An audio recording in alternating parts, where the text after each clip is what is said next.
Con mucho gusto al doctor Gabriel Israel Soto Nieto, infectólogo, especialista en infecciones y enfermedades infecciosas, y al doctor Antonio Luévanos Velázquez, presidente de la Asociación Mexicana de Infectología Pediátrica. Rocío Ramírez nos escribe de Celaya, Guanajuato, dice, al restringir la venta de antibióticos, las farmacias bajaron su venta. Entonces ahora lo que hacen en los consultorios es que están junto o dentro de las farmacias que recetan curiosamente los antibióticos más caros y nos lo recetan por más tiempo, todo para recuperar sus ganancias. ¿Esto es cierto? Bueno, yo le diré que a partir de que el gobierno federal decidió emitir la regulación de antibióticos con receta médica, pues obviamente la industria farmacéutica no se iba a quedar con los brazos cruzados. Y lamentablemente una falta de regulación en el funcionamiento de los consultorios médicos hizo que les permitieran abrir consultorios realmente a un lado de cada farmacia. Uy, Y el patrón de prescripción no siempre es el mejor. No criticaré que en algunas ocasiones el médico general está bien capacitado para detectar las enfermedades infecciosas más comunes, pero si partimos desde el punto de vista de que la mayoría son de origen viral, no requieren un antibiótico. Y muy frecuentemente llegan pacientes con fiebre, en especial niños, y frecuentemente les recetan un antibiótico intramuscular por 3 días. Entonces creo que hace falta un poco de control al respecto y de incidir mucho en los médicos que están ahí y de vigilar que no reciban un salario por las ventas que generan por la expedición de una receta, oye, porque qué muchas veces están, delicado. están expuestos a eso o condicionados a eso. Y perdón, muy buenos días, muchas gracias por la invitación Ay, no, y a estamos ti, aquí a Antonio, la no, no, orden. no, Antonio Luévanos, a ti, doctor, a ti, Gabriel. Y qué difícil esta circunstancia. Claro, el problema que tenemos que ver es el impacto que tiene en nuestra salud a futuro el tener una prescripción inadecuada de antibióticos, ¿no? Eh, es una entidad diferente el que yo tenga un germen resistente y se la pueda pasar a una persona que está sana. Esa es ahí una de las implicaciones que podemos tener. Y actualmente en el mundo hay problemas de que podríamos estar considerando que estamos como antes de la penicilina, porque hay bacterias ya resistentes a todos los antibióticos. Entonces la pregunta es, ¿qué hacemos en ese entonces, no? Y la verdad es que hay muy poco que hacer. Entonces, tenemos que incidir en la cultura de tener diagnósticos adecuados con tratamientos adecuados. Aquí el costo a corto plazo puede ser muy importante, pero a largo plazo es más. Como dice el doctor Luévanos, el 80-90% de la mayoría de las infecciones que llegan a un consultorio de medicina general son virales. Por lo tanto, no deberían de recibir antibiótico. Y la otra idea es que fiebre es igual a antibiótico o fiebre es igual a infección, lo cual es un error. Hay 50,000 enfermedades que pueden dar fiebre y la mayoría de las infecciones son virales. Entonces, los antibióticos no funcionan. Pero sí cambian la sensibilidad que tenemos en la flora que tenemos en la piel, por ejemplo, en el tracto gastrointestinal o en garganta, sí hace que se vayan haciendo resistentes. Entonces, si en 2, 3, 4, 5, 6 años tenemos una infección, puede ser resistente por un antibiótico que recibimos años atrás y que no necesitábamos, ¿no? Ese es como el impacto importante que tenemos, ¿no?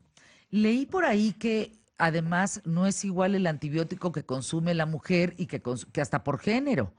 O sea, hay antibióticos para hombres, hay antibióticos para mujeres, o sea, no lo mismo que le sirve a una mujer le sirve a la otra, ni tampoco lo que te dan a ti como hombre y que me den a mí, es distinto. O sea, es como una huella digital que uno tiene que tener un diagnóstico preciso para poder recetar un antibiótico y se recetan a destajo. Sí, aquí comentar que hay un problema de población general y también de los médicos, ¿no? También nosotros como especialistas en enfermedades e infecciones, de repente tenemos que luchar con que ya hay que tomarle o darle todo porque pues ya tiene fiebre y no se le quita, ¿no? No, hay que hacer un análisis juicioso de cada caso para poder tomar la mejor decisión, porque uno cree que los antibióticos son para cualquier tipo de infección. Entonces, no es lo mismo una infección de la garganta que de vía urinaria, y el antibiótico también puede no ser el más adecuado en uno o el otro. Entonces, no es para todos. Hay que entender que hay una subespecialidad de medicina para esto. Entonces, no es tan fácil nada más dar tratamientos así como si fueran recetas de cocina, ¿no? Fíjese, Fernanda, que usted toca un tema por demás interesante y que, por cierto, lo adelanto, serán temas que se tratarán en un evento que tenemos en noviembre en infectología pediátrica, ¿En dónde? pero en Cancún va a ser del 8 al 11 de noviembre. Estamos invitando a la comunidad médica de enfermería, los químicos, farmacobiólogos también para que nos acompañen. Va a ser en Vaya, que Cancún vayan. del ¿Quiénes se 8 al exponen? 11 de noviembre. Tenemos profesores de Latinoamérica, tenemos profesores grandes infectólogos de aquí de la Ciudad de México y del interior del país. Y comentarle que lo que usted dice es sumamente interesante porque hay enfermedades que cada vez lamentablemente se presentan en el país, como los pacientes que tienen leucemias y cánceres. Y para esto ya hay estudios sofisticados como el que usted menciona, que a través del genoma humano podemos saber si ese paciente es sensible o resistente a algunas terapias que se dan. Incluyo pues las terapias que se dan para el tratamiento de cáncer, pero también ya lo hay para saber si un paciente puede responder a tal o cual antibiótico, que es parte de lo que usted dice. Y ahora las grandes epidemias nos han enseñado, como la obesidad y la diabetes, nos han enseñado que también algunos pacientes pediátricos en especial responden a algunos tratamientos antibióticos y otros no van a responder. Entonces se viene modificando un tanto, como dice el doctor Soto, al respecto de qué debemos de utilizar y cómo debemos de prescribir adecuadamente los antibióticos. Ahora, en este simposio que tienen, este Congreso Interamericano de Infectología y demás, doctor Antonio Luébanos, ¿de qué se va a hablar? ¿Qué nuevos descubrimientos eh, se han hecho que podamos estar enterados los mexicanos y la gente que te escuchamos el día de hoy? Mire, en general hablamos de las terapias de avanzada para tratar a los pacientes con VIH, SIDA, de los tratamientos antibióticos cuando tenemos resistencias bacterianas, lo que tenemos que hacer, de lo que tenemos que hacer en los hospitales para tener un uso racional de los antibióticos. También se revisan las nuevas vacunas que hay, las indicaciones que se tienen, como por ejemplo la vacuna del dengue, si se debe aplicar, si no se debe aplicar, en qué pacientes. Y un reto que tenemos los médicos pediatras en especial y la comunidad médica en general, ante a veces el desabasto de algunas vacunas o el desabasto de algunos medicamentos para tratar algunas infecciones, cómo tenemos que hacer innovaciones en los esquemas para poderlos dejar cubiertos y que no tengan algunas enfermedades. Básicamente se trata de eso y obviamente se incide en algunas enfermedades que aquejan a algunos países y que de repente llegan a México, ¿no? Como la alerta de la fiebre amarilla que hay en el sur de Latinoamérica y que de repente por la migración que puede haber podemos tener casos, como es el caso de Zika, que principalmente hubo en ese continente y ahora, bueno, nos llega, o más bien en esos países y nos llegan a México. A ver, aquí hay un tema muy importante que hemos hablado mucho de terrorismo, hemos hablado de eh, pues esta forma de rechazar a los migrantes, pero no hemos hablado de algo que se puede dar en cualquier momento, que es un terrorismo bacteriológico. En Atlanta hay un centro que ustedes saben, hay un piso en donde no se puede entrar, en donde están los virus, bacterias y hongos, sobre todo hongos, más letales en la faz de la Tierra, que si estos salieran al mundo, se acaba en días. Y se acaba por la gravedad y por lo letales que son. No estamos preparados con antibióticos para esas cosas, doctor. De hecho, todavía el escenario es peor, porque no necesitamos terrorismo, necesitamos la naturaleza humana. Con la globalización podemos pasar de un país a otro, de un continente a otro, y si llegamos a tener un virus de la población generalmente animal que mute y puede enfermar a los seres humanos, y este se pueda viajar en un avión de un continente a otro, es suficiente como para que tengamos pandemias que pueden ser con mortalidades hasta el 70% probadas. ¿Por qué esto no ha sucedido? Porque no se ha logrado pasar de ser humano a ser humano. Pero esta latencia, estas películas de epidemias, no están muy lejos de la No, no realidad que está tenemos. Y la lejos. realidad es que no estamos preparados para ese tipo No estamos de problemas preparados. porque creemos que no nos va a pasar, ¿no? Sí, mire, de hecho, lamentablemente muchas de estas enfermedades son de origen viral, como usted lo atinadamente lo dice. Y para los virus tenemos probablemente los menos armamentos para el tratamiento. Citaré, por ejemplo, el virus de la viruela. Virus de la viruela, está erradicada la viruela en el país, pero es bien sabido que en algunos países como Estados Unidos tienen el virus de la viruela y ahí lo tienen guardado. Y también es bien sabido que cuando van a algunas poblaciones que hay problemas de este tipo o que pudiera haber, pues vacunan a sus ejércitos, ¿no? Sí la tienen, pero sí se saldría No, obviamente de hombre, de control el que control, hubiera por un supuesto. terrorismo Miren, viral. hay un libro y se los recomiendo de Cook. Lo escribe Cook, se llama Contagio. Contagio. Ujú. Es un gran libro. Un hospital quiere que le vaya mal al otro hospital y le mete un bicho por los aires acondicionados. Vea, ahí parte la historia. Es una tragedia, doctor, porque no, si de por sí el cuerpo es resistente ya a ciertos antibióticos, luego también tampoco hay otros antibióticos que puedan atacar como deberían a determinados bichos. Sí, la industria farmacéutica lamentablemente no va a la par de las resistencias bacterianas. Tenemos por lo menos un atraso de 5 a 10 años de lo que sucede cuando hay una bacteria resistente a que se desarrolle un antibiótico que pueda combatir esa resistencia. Y el doctor comenta, lamentablemente hay bacterias que son resistentes a todos los antibióticos, lo que en Estados Unidos se conoce como superbugs. Entonces, eso hace que nos tengamos que sentar a reflexionar qué podemos hacer que esté en nuestras manos. Y mire, Fernanda, para el público que nos escucha y para todos los que nos dedicamos a la medicina, ¿basta con que alguien no se lave las manos en un hospital Para que haya una para bronca, que ¿verdad? pueda haber contagio de algunos gérmenes a algunos otros pacientes? Y esas enfermedades adquiridas intrahospitalariamente nos dan severos problemas de atención a la salud, porque se prolongan las estancias hospitalarias, se tienen que utilizar antibióticos cada vez más potentes y como consecuencia hay un deterioro en la salud de los pacientes. Sí, hombre, pues si lo hemos dicho, al hospital de pisa y corre, porque no te vayas a quedar ahí, no vaya a ser la de malas que algo Claro. más pesques. Y algo que tenemos que entender es que nosotros vivimos con bacterias. O sea, desde que nacemos hay, el primer microorganismo de la Tierra es una bacteria y tenemos que convivir con ellas. Es decir, tenemos bacterias en la garganta, en el intestino, en la piel. Entonces, pequeñas modificaciones en cuanto a lo que hacemos pueden tener un gran impacto en nuestra salud. Vamos un poquito más allá. Hay algunos estudios que pueden correlacionar con el uso temprano de antibióticos con enfermedades autoinmunes o con obesidad. Entonces, el uso de antibióticos No está tiene sencillito. mucho chiste, ¿no? ¿Y cuál es el mensaje? Usarlo cuando es necesario, los adecuados.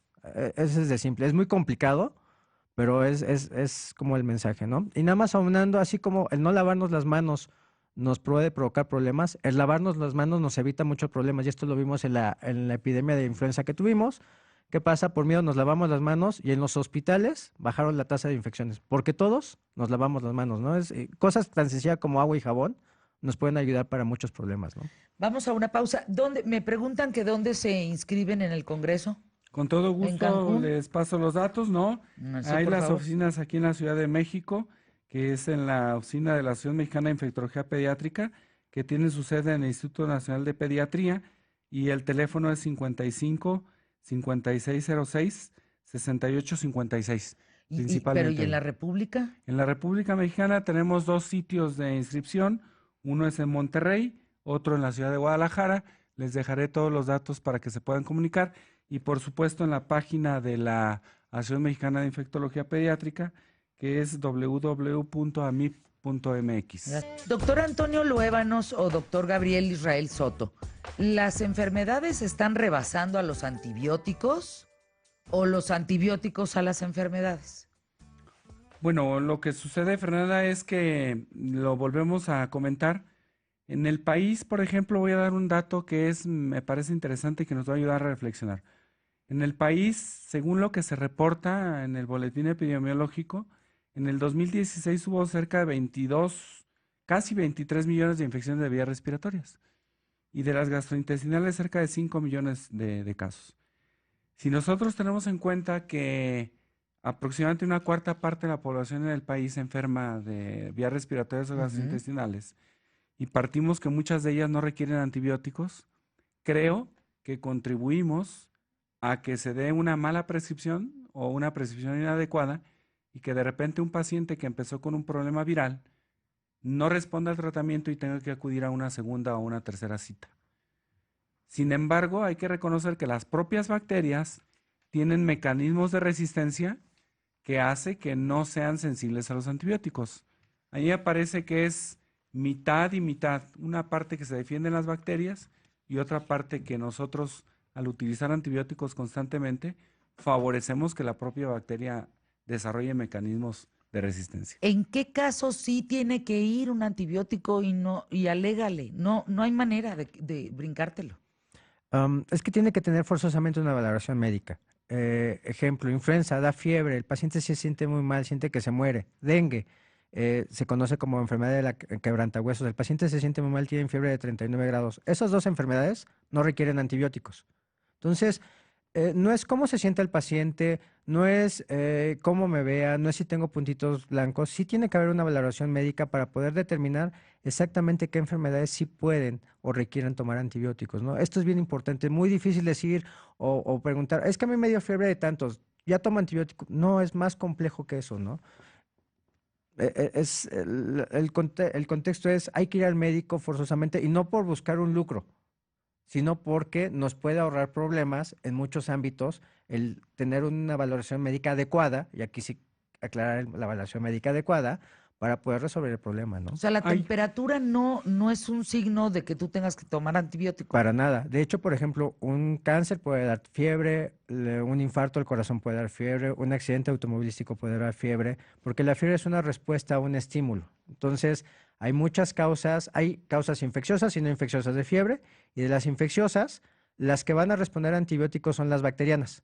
Los hongos o los virus no. Entonces, como podemos ver, es un escenario que no es tan fácil de decir, si tengo fiebre ya tengo que tomar antibióticos, ¿no? sí, y también ahondando un poquito, mire, hay infecciones, por ejemplo, del sistema nervioso central, como una meningitis o una neumonía bacteriana o una fiebre tifoidea, que ahí sí requieren tratamiento Sí, ni antibiótico modo. y Pues, lo quieren, lo deben de tener bien prescrito. sí, pero no una gripita. Pero un cuadro gripal, bueno, definitivamente no. Un cuadro gripal con bastante líquidos que tome, sintomáticos, que hay una infinidad de tratamientos sintomáticos, es suficiente. Y esperar un periodo de 3 a 5 o 7 días que dura lo viral.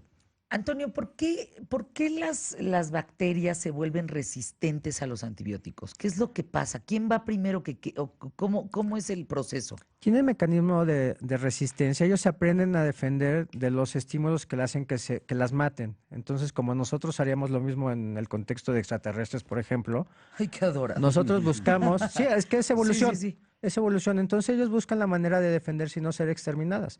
Y de esa manera van viendo de qué forma se van defendiendo de los antibióticos. Pero aparte tenemos otro problema. Ellas se comunican y pueden pasar estas información de defensa a otras bacterias, incluso de otro tipo. Entonces, A ver, ¿cómo?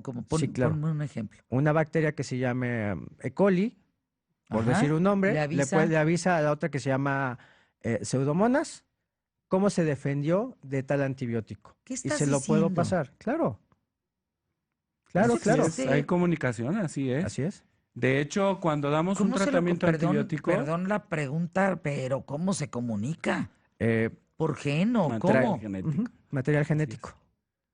¿Es neta? Sí, tienen pedacitos de material genético que pueden deshacerse de ellos y se lo pasan al de al lado.